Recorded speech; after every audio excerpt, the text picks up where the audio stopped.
का संदेश बदल रहा है उत्तर प्रदेश। और साथ ही बात करेंगे नोएडा इंटरनेशनल एयरपोर्ट की, जहां पहुंचकर मुख्यमंत्री योगी आदित्यनाथ ने निरीक्षण किया और अधिकारियों के साथ बैठक की। माना जा रहा है कि 15 दिसंबर से पहले नोएडा एयरपोर्ट से उड़ान शुरू हो जाएगी। इसके साथ ही बात करेंगे बीजेपी के जिला अध्यक्षों की नई लिस्ट की। जिला अध्यक्षों का ऐलान, बीजेपी का 27 विजय प्लान। साथ ही बात करेंगे उत्तर प्रदेश में चल रहे एसआईआर की। कई जगहों से बीएलओ की मौत की खबर भी आई है।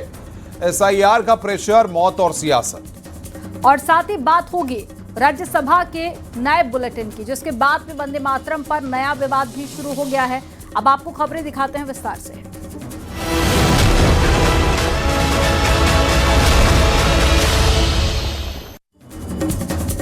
दिल्ली एनसीआर के लोगों के लिए 15 दिसंबर से पहले नोएडा एयरपोर्ट की सौगात मिलने की उम्मीद लगाई जा रही है। सूत्रों के मुताबिक 4 दिसंबर तक एरोड्रम लाइसेंस जारी हो जाएगा। उसके बाद पीएम मोदी इस एयरपोर्ट के पहले फेज का उद्घाटन करेंगे। नोएडा पहुंचे सीएम योगी ने इस एयरपोर्ट का निरीक्षण किया, एयरपोर्ट के निर्माण प्रगति को देखा और अधिकारियों के साथ में बैठक भी की। पहले चरण में 2 रनवे बनाए जा रहे हैं। आगे चलकर इस एयरपोर्ट को 6 रनवे वाले भारत के सबसे बड़े एयरपोर्ट में बदलने की योजना है। आपको रिपोर्ट में दिखाएंगे।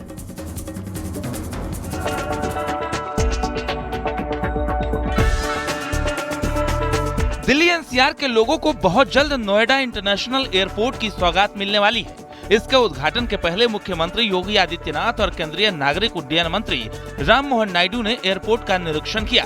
दोनों नेताओं ने एयरपोर्ट की निर्माण प्रगति को देखा और अधिकारियों के साथ बैठक भी की। एयरपोर्ट के दिसंबर से ऑपरेशनल होने की उम्मीद है। प्रधानमंत्री नरेंद्र मोदी इसका उद्घाटन करेंगे। उत्तर प्रदेश के मुख्यमंत्री योगी आदित्यनाथ आज नोएडा इंटरनेशनल ग्रीनफील्ड एयरपोर्ट का निरीक्षण किया। आपको बता दें, इस दौरान उन्होंने टर्मिनल बिल्डिंग के साथ साथ एप्रन और फोरकोड एरिया का भी निरीक्षण किया। साथ ही नोएडा इंटरनेशनल एयरपोर्ट लिमिटेड के अधिकारियों के साथ बैठक भी की है। इस दौरान उन्हें स्टेटस रिपोर्ट भी दिया, साथ ही प्रोग्रेस रिपोर्ट भी सौंपी गई है। नोएडा एयरपोर्ट दिल्ली एनसीआर का दूसरा अंतर्राष्ट्रीय हवाई अड्डा बनने जा रहा है। एयरपोर्ट को 4 चरणों में बनाया जा रहा है। पहले चरण में 2 रनवे बनाए जा रहे हैं। आगे चलकर इस एयरपोर्ट को 6 रनवे वाले भारत के सबसे बड़े एयरपोर्ट में बदलने की योजना है। क्योंकि यहाँ पर कैलिब्रेशन फ्लाइट ट्रायल का टेस्ट भी हो चुका है और अब bureau of civil security aviation ने अपनी रिपोर्ट डीजीसीए को सौंप दिया। लिहाजा एरोड्रोम लाइसेंस का अंतिम चरण है और माना जा रहा है कि नवंबर के अंत तक या दिसंबर के पहले सप्ताह तक एरोड्रोम लाइसेंस भी मिल जाएगा और ऐसे में एयरपोर्ट संचालन के लिए पूरी तरीके से तैयार है। साथ ही सीएम योगी आदित्यनाथ ने प्रधानमंत्री नरेंद्र मोदी के लिए जनसभा का जो स्थल फाइनल हुआ था वहां भी निरीक्षण किया है और ऐसे में माना जा रहा है कि जल्द ही प्रधानमंत्री Narendra Modi Noida international greenfield airport का उद्घाटन करेंगे। नोएडा एयरपोर्ट के बनने से इस क्षेत्र में बड़ा आर्थिक विकास होगा। अंदाजा है कि यहाँ 1 लाख से ज्यादा प्रत्यक्ष और अप्रत्यक्ष रोजगार पैदा होंगे। इसके आसपास real estate, hotel, IT park और इंडस्ट्रियल एरिया तेजी से विकसित होंगे, जिससे देश की इकोनॉमी को भी एक नई उड़ान मिलेगी। जल्द ही माना जा रहा है एरोड्रोम लाइसेंस जारी होने के बाद यहाँ से उत्तर प्रदेश को इकोनॉमी को एक नई उड़ान भी मिलेगी। साथ ही नोएडा इंटरनेशनल एयरपोर्ट पर फर्स्ट फेज 1 रनवे के साथ संचालित होगा। कैमरामैन सोनू मंडल के साथ हिमांशु शुक्ला, न्यूज़ 18 नोएडा। गाजियाबाद, नोएडा और दिल्ली दौरे पर पहुंचे मुख्यमंत्री योगी आदित्यनाथ ने अध्यात्म से विकास का संदेश दिया। गाजियाबाद में जैन धर्म के कार्यक्रम में शामिल हुए सीएम योगी ने फाजिल नगर का नाम पावा नगरी करने की बात कही है। वहीं नोएडा में सीएम योगी ने मेदांता अस्पताल का उद्घाटन करते हुए कहा कि 1 डिस्ट्रिक्ट 1 माफिया की पहचान को हटाकर हमने 1 डिस्ट्रिक्ट 1 मेडिकल कॉलेज से उत्तर प्रदेश को जोड़ा है। गाजियाबाद, नोएडा और दिल्ली, सीएम योगी की ये 3 तस्वीरें बताती हैं कि धर्म को साथ लेकर टेक्नोलॉजी से जोड़कर जन कल्याण के काम कैसे किए जाते हैं। गाजियाबाद में मुख्यमंत्री योगी तरुण सागर तीर्थ धाम पहुंचे, जहां उन्होंने जैन समाज के भगवान पार्श्वनाथ की नई प्रतिमा और भव्य गुफा मंदिर का लोकार्पण किया। मानव सभ्यता को विकास की नित नई ऊंचाइयों तक पहुंचना है तो हमें भारत के अध्यात्म की शरण में जाना पड़ेगा। याद रखना, अध्यात्म के साथ ही भौतिक विकास हो, सांस्कृतिक उन्नयन हो या आध्यात्मिक उन्नयन के लिए एक सुरक्षित वातावरण चाहिए, सुसभ्य वातावरण चाहिए, साफ सुथरा वातावरण चाहिए। और यह भारत ने ही पहले भी दुनिया को दिया है, आज भी विश्व मानवता के लिए वह संदेश भारत का ही है, भारत के ऋषि मुनियों का है, भारत की परंपरा का है, भारतीय संस्कृति का। यहां परिनिर्वाण उन्होंने उत्तर प्रदेश के कुशीनगर के पावागढ़ में लिया था। और आज मुझे बताते हुए प्रसन्नता है कि हमारी सरकार ने उस फाजिल नगर का नाम, जहां भगवान महावीर ने अपना महापरिनिर्वाण लिया था, उसे हम पावा नगरी के रूप में हम लोगों ने उसके नामकरण को आगे बढ़ाने की कार्रवाई को आगे बढ़ाया है। नोएडा में योगी आदित्यनाथ ने सेक्टर 50 में मेदांता अस्पताल का उद्घाटन किया। इस दौरान उन्होंने पिछली सरकारों पर निशाना साधते हुए कहा कि वन डिस्ट्रिक्ट वन माफिया की पहचान को हटाकर हमने one district one medical college से उत्तर प्रदेश को जोड़ा है। आज उत्तर प्रदेश के अंदर आपने 8 वर्ष पहले उत्तर प्रदेश के बारे में सुना होगा। उत्तर प्रदेश की पहचान क्या होती थी? वन डिस्ट्रिक्ट वन माफिया से। आज हमने अपने साथ जुड़ी हुई उस पहचान को हटा करके one district one medical college के साथ हमने उत्तर प्रदेश को आज जोड़ा है। आज उत्तर प्रदेश के हर जनपद में एक मेडिकल कॉलेज है। ये तस्वीर दिल्ली इंटरनेशनल ट्रेड फेयर की है, जहां 140 से अधिक स्टॉलों वाले उत्तर प्रदेश पवेलियन में पहुंचे सीएम योगी ने ओडीओपी से जुड़े स्टॉल्स को देखा और उन्हें प्रोत्साहित किया। Bureau report, news 18। Uttar Pradesh में भारतीय जनता पार्टी ने 14 नए जिला अध्यक्षों का ऐलान किया है। इससे पहले पार्टी ने 16 मार्च को 70 जिला अध्यक्षों का ऐलान किया था। प्रदेश में बीजेपी के कुल 98 संगठनात्मक जिले हैं। इस लिहाज से अभी 14 की घोषणा होना बाकी है और माना जा रहा है कि सभी जिला अध्यक्षों की नियुक्ति के बाद में प्रदेश अध्यक्ष की घोषणा होगी। देखिए जिला अध्यक्षों की नियुक्ति में बीजेपी ने किस तरह से सोशल इंजीनियरिंग सेट की है।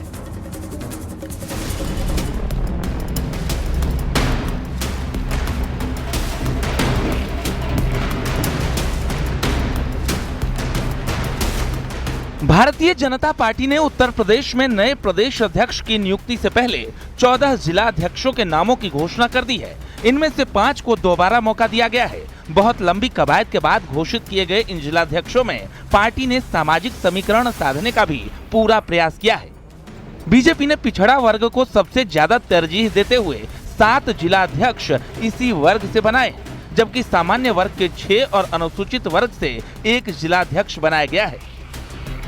जिले के सभी शीर्ष नेताओं को लेकर पार्टी के कार्यकर्ता जो भी चुनाव है, चाहे जिला पंचायत के हों, चाहे वो शिक्षक एमएलसी, स्नातक एमएलसी हों, चाहे विधानसभा के हों, हमारा पूरा प्रयास होगा सभी चुनाव में हमारी पार्टी की विजय हो। इससे पहले बीजेपी ने 16 मार्च को 70 जिलाध्यक्षों का ऐलान किया था। प्रदेश में बीजेपी के कुल 98 संगठनात्मक जिले हैं। इस लिहाज से अभी 14 की घोषणा होना बाकी है।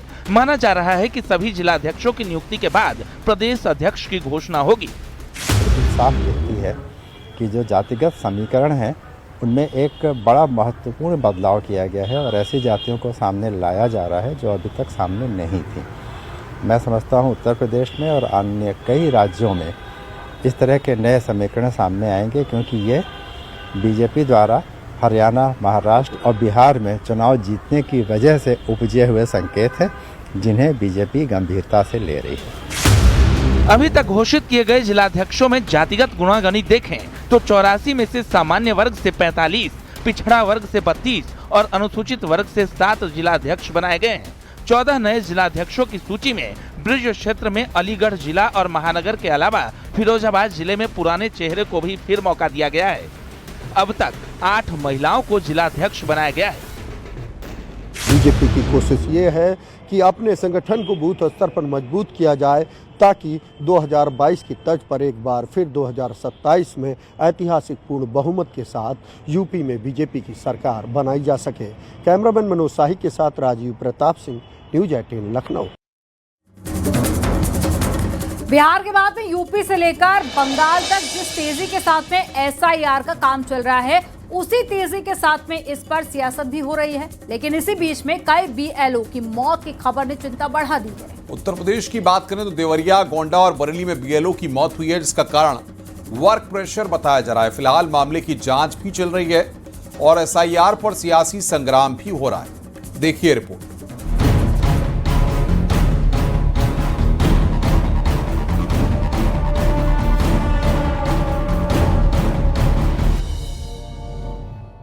यूपी में एसआईआर पर सियासी घमासान के बीच कई जगहों पर बीएलओ की मौत की खबर भी आ रही है। देवरिया के मठिया माझा की एक महिला बीएलओ रंजू देवी की मौत हो गई।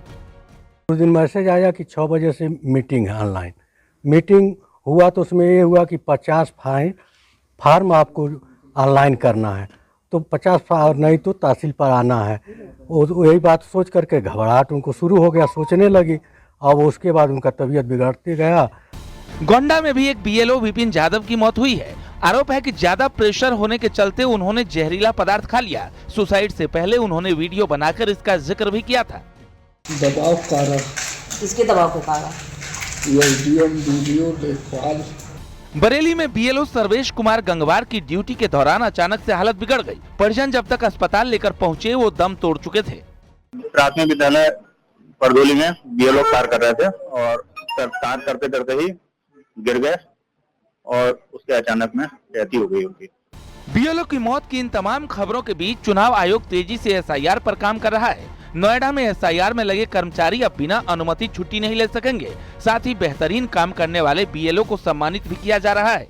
7 फरवरी को फाइनल रिपोर्ट जो है यानी मतदाता सूची उसको प्रेषित किया जाएगा। इस दौरान आपको बता दें जो समस्त अधिकारी और कर्मचारी हैं वो छुट्टियों पर पाबंदी लगाई गई है। साथ ही अगर सार्वजनिक अवकाश है तो उस दौरान भी जिला निर्वाचन अधिकारी यानी जिलाधिकारी से उन्हें अनुमति लेनी होगी। दूसरी ओर एसआईआर पर सियासत भी तेज हो गई है। लखनऊ में चुनाव आयोग के खिलाफ कांग्रेस ने प्रदर्शन किया है। वहीं समाजवादी पार्टी ने चुनाव आयोग से एसआईआर की समय सीमा 3 महीने और बढ़ाने की मांग की है। देखिए वो गोंडा के बीएलओ ने सुसाइड कर लिया, कल यहाँ पे रहीमाबाद की बीएलओ जो है वो बेहोश हो गई। तो इस तरीके से इन लोगों के ऊपर वर्कलोड है, इतना प्रेशर इनके ऊपर बना हुआ है। अच्छा, उसके बाद भारतीय जनता पार्टी के लोग इनके ऊपर प्रेशर बनाए हैं कि हमारे लोगों का जल्दी आप वोट जोड़ो। एसआईआर पर विपक्ष के लगातार हमलावर होने पर डिप्टी सीएम ने कहा है कि विपक्ष संभावित हार को देखकर ये सब कह रहा है। एसआईआर से घुसपैठिए देश छोड़कर भाग रहे हैं। एसआईआर को लेकर के विपक्ष जो कह रहा है वो उनकी संभावित हार को देख करके कह रहा है। भारत निर्वाचन आयोग या आप सब, यदि बिहार में एसआईआर लागू हुआ है तो बिहार में एक भी मतदाता ऐसा आपको ढूंढने नहीं मिला जिसने कहा मेरा नाम कट गया है। कुल मिलाकर बिहार के बाद अब यूपी से बंगाल तक एसआईआर पर संग्राम मचा हुआ है। लेकिन बीएलओ की हो रही लगातार मौत आयोग की चिंता भी बढ़ा रहा है। Bureau report, news 18।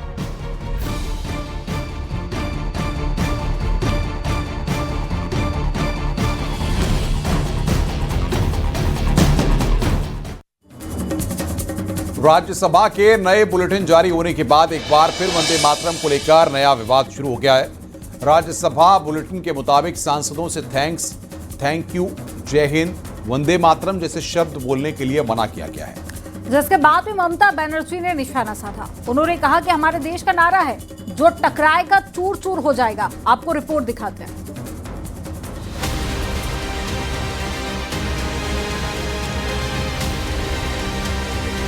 देश में एक तरफ जहां एसआईआर को लेकर घमासान मचा हुआ है, वहीं दूसरी ओर राज्यसभा की तरफ से जारी किए गए बुलेटिन से भी अब बवाल मचा है। राज्यसभा के नए बुलेटिन की माने तो इसके मुताबिक सांसदों से थैंक्स, थैंक यू, जय हिंद और वंदे मातरम जैसे शब्द बोलने के लिए मना किया गया है। इस फैसले पर ममता बनर्जी ने नाराजगी जाहिर की है। उन्होंने कहा कि ये हमारे देश का नारा है, इससे जो टकराएगा चूर चूर हो जाएगा। क्यों नहीं बोलेगा? हमारा पब्लिक का जो रिप्रेजेंटेशन होता है उसमें जय हिंद वंदे मातरम नेशनल सॉन्ग है, तो क्यों नहीं बोलेंगे? हम जय बांग्ला बांग्ला में बोलते हैं, वंदे मातरम कहते हैं, ये हमारा आजादी का स्लोगन है, नेशनल सॉन्ग है। और जय हिंद नेताजी का नारा है, जो नारा लेके हम लोगों ने लड़ा है, अभी भी हमारे देश का नारा है। इसको जो टकराएगा चूर चूर हो जाएगा। राज्यसभा ने अपनी कार्यवाही में सांसदों द्वारा बोले जाने वाले कई शब्दों से परहेज करने को कहा है। राज्यसभा के जारी बुलेटिन में साफ तौर पर कहा गया है कि सांसदों को थैंक्स, थैंक यू, जय हिंद और वंदे मातरम जैसे विशेषण के साथ अपने भाषण खत्म करने से परहेज करना चाहिए। बुलेटिन में कहा गया है कि संसद के दोनों सदनों में परंपरा इस तरह के स्लोगन की इजाजत नहीं देती है। वंदे मातरम होना चाहिए। वंदे मातरम तो आज़ादी दिलाने वालों का एक बहुत प्रिय गीत था और आज़ादी के बाद जो व्यवस्था बनी है उसके हिसाब से राष्ट्रीय गान और राष्ट्रीय गीत ये दोनों ही हमारे लिए बहुत ही आदरणीय है और हम हर पूरी सम्मान के साथ इसको विधानसभा में भी हो रहे हैं और हमें अभी माननीय योगी जी ने भी इसके बारे में काफ़ी कुछ कहा।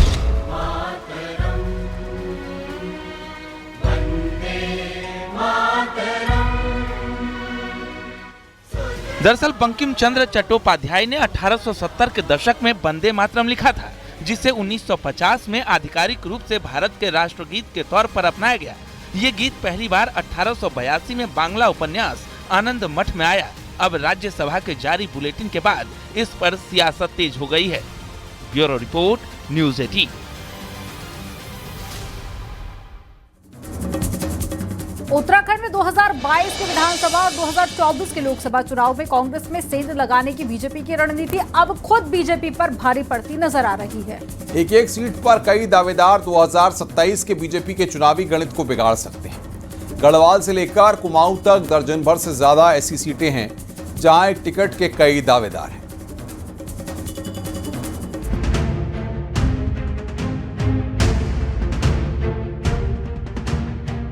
गढ़वाल से लेकर कुमाऊं तक दर्जन भर ऐसी सीटें हैं जहां बीजेपी ने कांग्रेस के बड़े चेहरों को तोड़कर अपने साथ जोड़ा ताकि कांग्रेस को बैकफुट पर धकेला जा सके।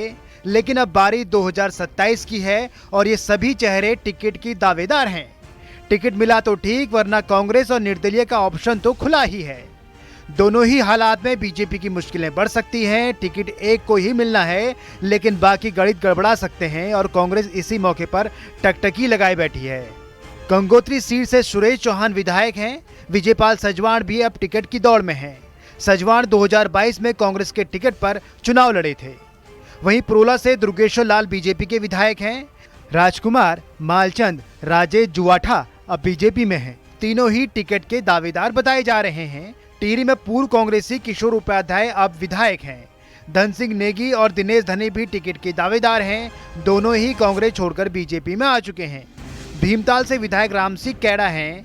दान सिंह भंडारी अब बीजेपी में शामिल हो चुके हैं। 2022 में भंडारी कांग्रेस के टिकट पर चुनाव लड़े थे, लेकिन वही तोड़फोड़ आज भारतीय जनता पार्टी के गले की फांस बन गई है, क्योंकि एक एक विधानसभा सीट पर भारतीय जनता पार्टी में ही लंबी कतारें लगी हुई हैं और ऊपर से जो लोग कांग्रेस से टूट करके भाजपा में गए हैं वो भाजपा के लिए सिर दर्द बने हुए हैं, क्योंकि सभी लोग विधानसभा की दावेदारी चाहते हैं, टिकट चाहते हैं। अब भारतीय जनता पार्टी किस किस को विधानसभा का टिकट दे देगी। उधर बीजेपी का कहना है कि पार्टी में आने वाला हर नेता पूरी निष्ठा और अनुशासन के साथ जुड़ता है। पार्टी में सामूहिक फैसले होते हैं और सभी उसी फैसले के साथ खड़े रहते हैं। देखिए, भारतीय जनता पार्टी जब किसी को भी इस पार्टी पर जोड़ती है तो पार्टी निष्ठा के साथ व्यक्ति कार्य करे, इस दृष्टिकोण से जोड़ती है। हम किसी को कोई आश्वासन देकर दल से नहीं जोड़ते हैं, स्वार्थ देकर दल से नहीं जोड़ते हैं। इसलिए भारतीय जनता पार्टी में जब निर्णय होता है सभी कार्यकर्ता उस निर्णय के साथ खड़े रहते हैं। कोई बैकफायर की बात नहीं है। बहरहाल बीजेपी ने कुनबा तो जोड़ लिया, लेकिन चुनाव तक उसे जोड़े रखना टेढ़ी खीर से कम नहीं, क्योंकि जो नेता टिकट की चाह में कांग्रेस छोड़कर बीजेपी में आ सकते हैं वो टिकट न मिलने पर घर वापसी भी कर सकते हैं। जैसे जैसे चुनावी शोर तेज हो रहा है वैसे वैसे अंदरूनी खींचतान भी बढ़ने लगी है। न्यूज़ 18 के लिए देहरादून से सुनील नवप्रभात की रिपोर्ट।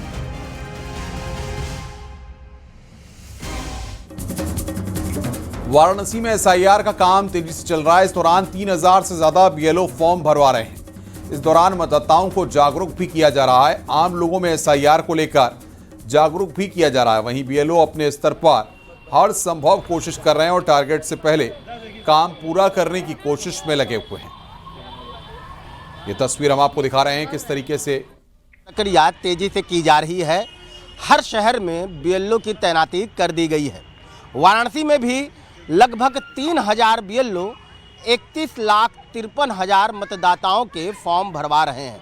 इसकी तस्वीर हम आपको दिखाने जा रहे हैं। हम इस वक्त वाराणसी के वार्ड नंबर 2 में लगे हुए एक कैंप में हैं, जहां पे आधा दर्जन से अधिक जो बीएलओ हैं उनकी ड्यूटी तैनात की गई है और सुबह 10 बजे से लेकर के रात को 8 बजे तक इनको कंटिन्यूसली काम करना पड़ रहा है, ऐसा इनका कहना है।